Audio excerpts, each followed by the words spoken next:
ሰላም ውድ የቻናል ተከታታዮቼ፣ ዛሬ በጣም ልዩና ሚስጥራዊ የሆነ እንስሳ እንተዋወቃለን። ስሙ ኦካፒ ይባላል። አብዛኞቻችን ይህን እንስሳ በፎቶ ወይም በዩቲዩብ ብቻ አይተነው ልናቅ እንችላለን። ነገር ግን በተፈጥሮ ውስጥ ማየት በጣም ከባድ ነው። ኦካፒ የጫካ ጉማሬ ወይም የኮንጎ ጉማሬ ብለን እንጠራዋለን። ስለሱ ህይወት ታሪክ፣ ገጽታ፣ መኖሪያ፣ አመጋገብና የዛሬ ያለበትን ሁኔታ እንመለከታለን። ለዚህ ቪዲዮ ላይክ፣ ሰብስክራይብ እና ኮመንት ማድረግ አትርሱ። ኦካፒ የጉማሬ ቤተሰብ አባል ነው። ከጉማሬ ብቻ የሚኖር ቅርብ ዘመድ ነው። ጉማሬ በሳቫና ላይ ይኖራል። ኦካፒ ግን በጫካ ውስጥ ይደበቃል። ስለዚህ የጫካ ጉማሬ ይባላል። አስደናቂ እውነታዎች፣ ከዜብራ ጋር የሚመሳሰል ጭረቶች አሉት በኋላው ላይ እና በእግሮቹ፣ ግን ከዜብራ ጋር ግንኙነት የለውም። ቀለሙ ቡናማ ቀይ ነው። ጭረቶቹ ነጭ። ከጉማሬ ያነሰ ረጅም አንገት አለው። ከትከሻ እስከ 1.5 ሜትር ከፍታ አለው። ክብደቱ 200 እስከ 350 ኪሎ ግራም ይደርሳል። ወንዶቹ ትንሽ ቀንድ የሚመስሉ ኦሽኪኖች አላቸው፣ ሴቶቹ ግን የላቸውም።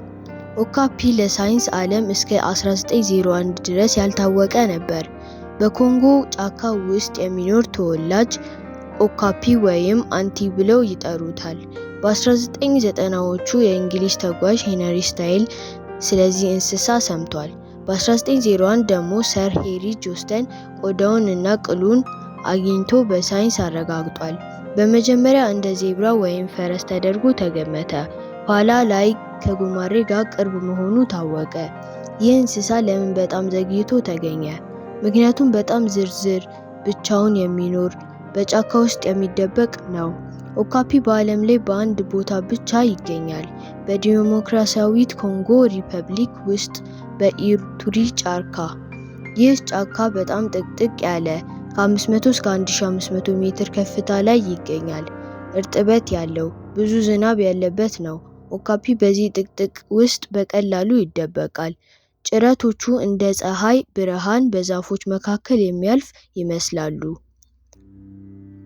ኦካፒ እጽዋት ብቻ የሚበላ ነው። በቀን ከ40 እስከ 65 ፓውንድ ወይም 18 እስከ 30 ኪሎ ግራም ቅጠል፣ ቡካያ፣ ፍሬ፣ ፈርን ይበላል።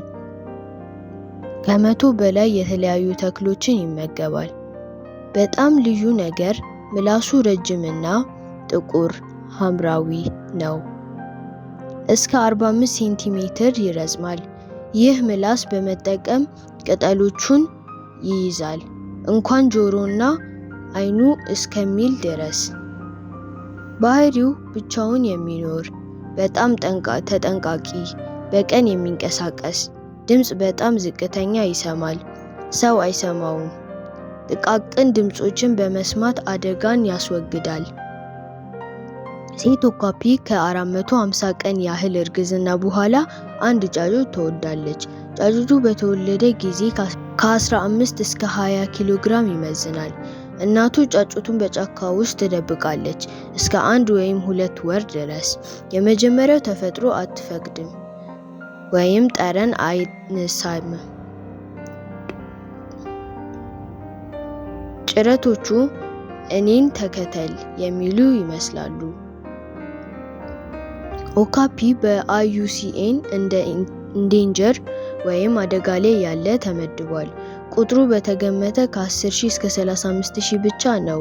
ዋና ስጋቶቹ የደን መጨፍጨፍ፣ ህገወጥ አደን፣ የቅንጦት ስጋ አደን እና ጦርነትና ግጭት በኮንጎ ነው።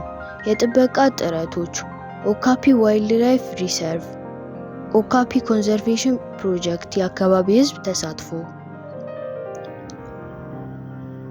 ኦካፒ የአፍሪካ ሚስጥራዊ እንስሳ ነው። ይህ ልዩ ፍጡር መጠበቅ የኛ ግዴታ ነው። የጫካውን ጤና መጠበቅ ማለት ኦካፒን መጠበቅ ማለት ነው። ይህ ቪዲዮ ለጓደኞቻችሁ ሼር አድርጉ። ኮመንት ላይ ኦካፒ አይተሃል ብላችሁ ጻፉ። ሰብስክራይብ አድርጉ፣ ደውሉን ያጫኑ።